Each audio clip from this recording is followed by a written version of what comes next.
Bonjour, bienvenue à Radio Périnée. Pour la deuxième fois, nous accueillons Marie-Pénélope Pérez qui, il y a 1 mois et demi, en fait, avait fait une vidéo sur le Périnée et l'Inquisition et c'était passionnant. Je vous représente Marie-Pénélope Pérez qui est à côté de moi. Marie-Pénélope, tu es professeure de yoga, tu es danse thérapeute. Tu travailles depuis 20 ans autour d'une approche du corps féminin et tu es l'auteur d'un livre aux éditions Le Souffle d'Or qui s'appelle Sagesse et pouvoir du cycle féminin. C'est ça. C'est ça? Bon. Eh bien c'est parti pour la suite en fait de la première vidéo avec Marie-Pénélope sur le Périnée et l'Inquisition. De quoi vas-tu nous parler aujourd'hui? Eh bien, on avait évoqué brièvement dans la première vidéo la présence des sages-femmes qui ont été donc persécutées dans l'Inquisition. Il n'y a pas eu qu'elles, mais elles ont bien été présentes parmi les persécutées. Ouais. Et ça pourrait être important et intéressant de dire quelques mots sur qui étaient ces femmes. Ces sages-femmes, pourquoi elles ont été autant persécutées? Est-ce qu'elles étaient si importantes que ça pour être autant l'objet de ces persécutions? D'accord. Et on va juste parler des sages-femmes, des femmes ou...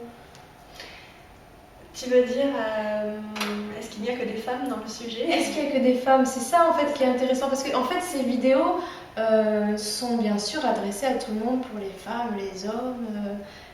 Donc est-ce que ça concerne cette histoire de sage-femme que les femmes? Non, c'est pour ça que c'est bien d'en parler. D'accord. Parce que ça concerne vraiment l'humanité, ça nous concerne tous, hommes, femmes. Alors, elles étaient femmes, ces sages-femmes, d'accord, mais toutes les implications, toutes les conséquences de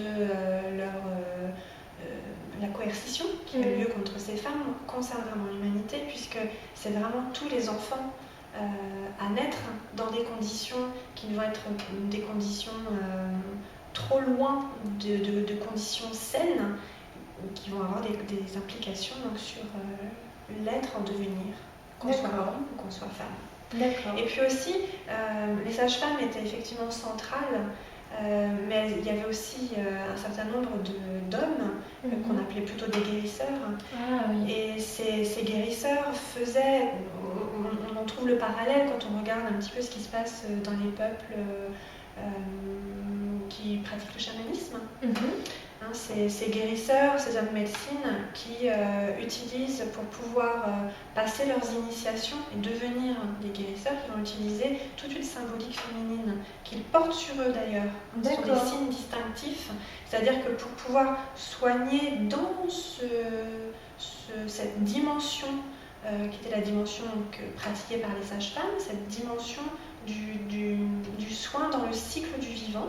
Je rappelle que c'est le cycle de la vie, de la mort et de la vie. Donc du passage avec la mort fait partie du cycle de la vie. Donc du soin de l'autre, de toute autre femme, enfant, homme. Voilà, c'est avant tout la préservation de la vie. Ouais. Voilà.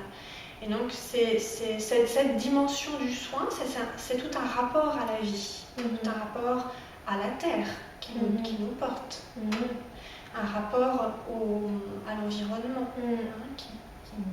qui nous maintient dans un certain équilibre. C'est un écosystème. Donc c'est toute cette relation-là qui était du domaine des sages-femmes et qui est du domaine des guérisseurs. Et les guérisseurs passent par ces initiations à leur féminin. Donc ils portent des insignes féminins, des symboles féminins pour pouvoir attester et montrer, et puis même pour eux un support intérieur.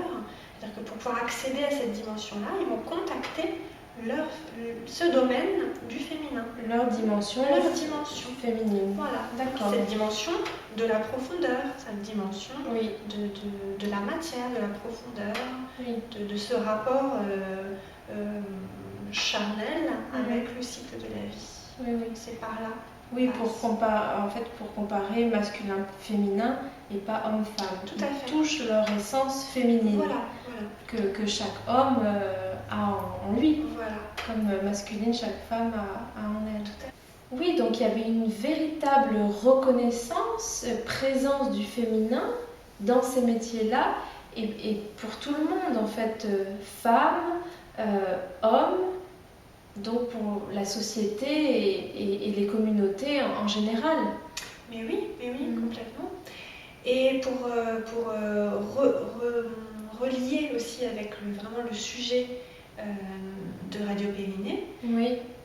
Une reconnaissance et une présence du périnée. D'accord. Dans la vie de tous les jours, le périnée était objet d'attention, de soins, de rituels communautaires. Et c'est l'Inquisition qui met fin à toute cette longue autre forme de vie, une manière de penser et d'être avec le corps et la dimension du féminin dans la vie de tous les jours, qui venait de l'aube de l'humanité et qui est révolue à partir de l'Inquisition, qui ouvre une porte vers une autre forme de société et de relations, féminin, masculin, homme, femme. Ouais. Et puis aussi, du coup, du tabou de cette zone-là. C'est l'obscurantisme posé sur le fondement.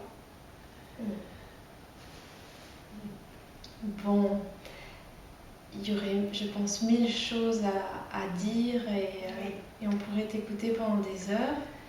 Donc, on se donne rendez-vous pour une autre vidéo. Avec plaisir. Bon, merci beaucoup, merci Marie-Pénélope, et puis à bientôt. Merci Zélia. Merci. À bientôt. Au revoir.